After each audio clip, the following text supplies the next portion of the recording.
Om Swastiastu. Perkenalkan, nama saya Niko Mangsri Mahyani Areasih, bisa dipanggil Yoni.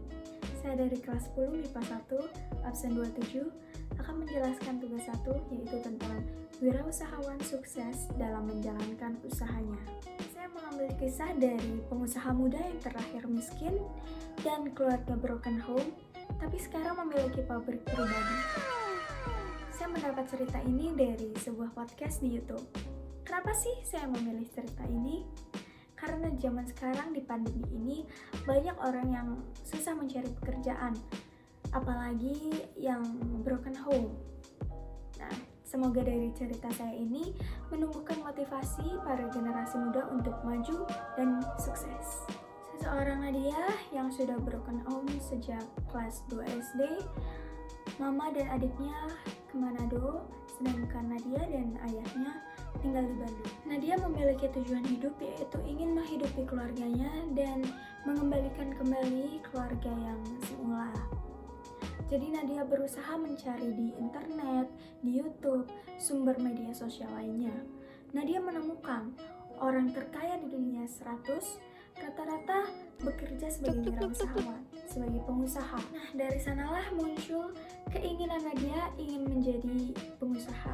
Jadi sejak kelas 6 SD, Nadia ditanyakan oleh gurunya, Nadia ingin bercita-cita menjadi apa? Nadia menjawab dengan semangat ingin menjadi pengusaha, wirausahawan. Kelas 1 SMP, Nadia adalah seseorang yang sangat nakal, tidak berpendidikan dan tidak berkarakter, kata Nadia. Namun dia bertemu dengan seseorang yang mengubah hidupnya, mengajarkan tentang rohani, tentang karakter, dan tentang leadership. Nah, dari sana Nadia berubah, ingin menjadi seseorang pribadi yang lebih baik lagi. Nah, setiap pulang sekolah Nadia selalu berjualan. Awalnya Nadia berjualan lollipop karena mendapat tawaran reseller lollipop yang sangat murah. Jadi Nadia bisa menjual lollipop itu dengan harga yang murah. Dan Nadia juga membuat keripik singkong sendiri dan dijual di sekolahnya seharga 10.000 per bungkus. Nah, setelah Nadia tamat SMA, Nadia hanya libur sebulan dan menawarkan diri bekerja di suatu perusahaan, dan Nadia diterima menjadi sales di perusahaan tersebut.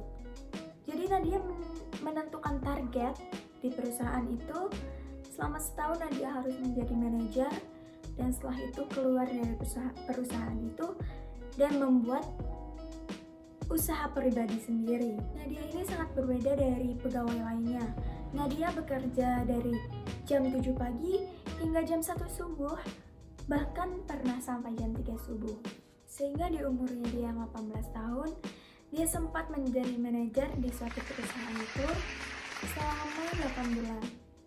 Dan setelah itu, 3 bulan kemudian Nadia harus meninggalkan perusahaan itu karena Nadia ingin membuat usaha sendiri, menjadi wirausahawan.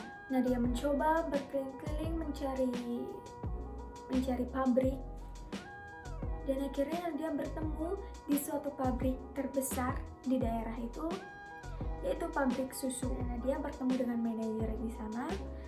Nadia berkata sejujurnya keinginan Nadia apa sebenarnya, dan akhirnya manajer itu sangat senang dan semangat membimbing Nadia. Modal awal Nadia yaitu sebanyak 5 juta, tapi banyak produk Nadia yang gagal, rugi, basi susunya, dan kurang lebih jadi modal Nadia bertambah menjadi 10 juta. Omset Nadia selama sebulan yaitu kurang lebih 500.000, dan itu tidak mencukupi kebutuhan Nadia karena Nadia harus membeli pulsa, listrik, dan harus makan. Jadi Nadia nangis selama semalam dan bersujud untuk diberikan jalan agar usahanya Nadia lancar. Dan dia mendapatkan ide untuk mengubah strategi pemasarannya. Akhirnya Nadia melakukan ide tersebut, dan hasilnya yang awalnya omset Nadia hanya 500.000 per bulan, sekarang menjadi 6 juta selama seminggu. Nadia melanjutkan mengembangkan usahanya itu menjadi lebih besar lagi. Nadia menyiapkan sistem kantor, menyiapkan karyawan. Ya, usaha Nadia berkembang dari susu menjadi yogurt, menjadi keripik singkong, dan Nadia ingin membangun restoran. Dan akhirnya restoran itu tercapai. Nadia membangun restoran di Braga, di Bandung, dan salah satunya restoran yang menjual mie Chinese hanya restoran Nadia.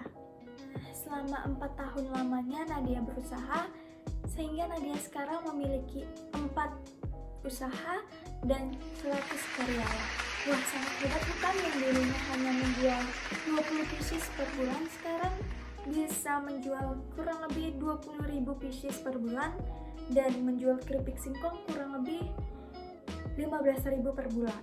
Nah, pesan Nadia agar sukses di masa muda, apalagi menjadi seorang pengusaha, yaitu yang pertama, passion.